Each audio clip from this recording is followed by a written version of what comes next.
NISM का exam निकालने के लिए बहुत ही इम्पोर्टेंट क्वेश्चन बता रहे हैं। NISM फॉर्म भरने के लिए भी हम नेक्स्ट वीडियो में आपको बता देंगे, इसका लिंक डिस्क्रिप्शन में मिल जाएगा। क्वेश्चन है, liquid scheme invest in securities. तो जो लिक्विड स्कीम रहता है इन्वेस्ट इन सिक्योरिटीज, वो कितना दिन के लिए रहता है? तो 91 डेज के लिए रहता है, लेस देन 91 डेज। अगला क्वेश्चन कहता है कि लिक्विडिटी रिस्क अराइजेज इन। तो जो लिक्विडिटी रिस्क रहता है वो अराइज होता है किसमें? क्लोज इंडेड स्कीम में। अगला क्वेश्चन कहता है, mutual fund in India are not permitted to invest in art. Art जो भी है उसमें म्यूचुअल फंड इन्वेस्ट नहीं करता है। व्हाट रिमेन्स नेक्स्ट क्वेश्चन है, what remains constant in close ended fund. तो वो यूनिट कैपिटल कांस्टेंट रह जाता है। अगला क्वेश्चन कह रहा है कि fund have both open and close ended scheme. तो वो इंटरवल फंड में रहता है, ओपन और क्लोज इंडेड स्कीम दोनों रहता है इसमें। लास्ट क्वेश्चन है इसमें, which of the following is not advantage of mutual fund.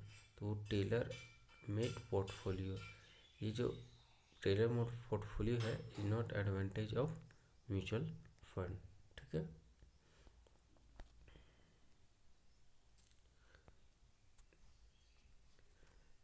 अगला क्वेश्चन आपको बता रहे हैं,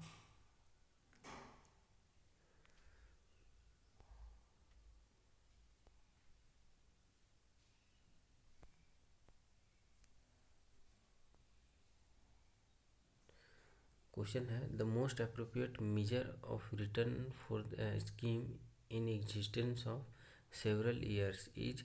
तो वो है CAGR। ठीक है। अगला क्वेश्चन है, equity market are more predictable in long term than the short term. तो ये ट्रू है। ठीक है, लॉन्ग टर्म में ही ये इसका मार्केट जो रिटर्न रहता है वो दिखाता है। अगला क्वेश्चन है, following aspects of portfolio would an investor in a डेब्ट स्कीम गिव मोस्ट इम्पोर्टेंट। तो weightage, weightage weighted average maturity. ठीक है। अगला क्वेश्चन है, mutual fund ranking and rating amount to same. तो ये फॉल्स होगा, वो रेटिंग अमाउंट और ranking and rating amount same नहीं होता है। ठीक है। अगला क्वेश्चन है, today cost can be translated into future. ठीक है। वो required of fund using formula. तो फार्मूला है A=P इंटू 1+I का होल पावर में n। ठीक है।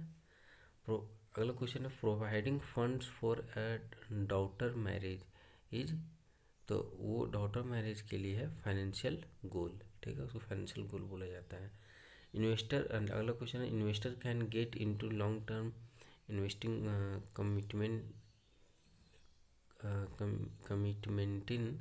तो उसको बोलते हैं एक्यूमुलेशन फेज। ठीक है। अगला क्वेश्चन है, national pension system regulated by. तो नेशनल पेंशन सिस्टम जो होता है तो ये रेगुलेट होता है PERDA पर डा। ठीक है।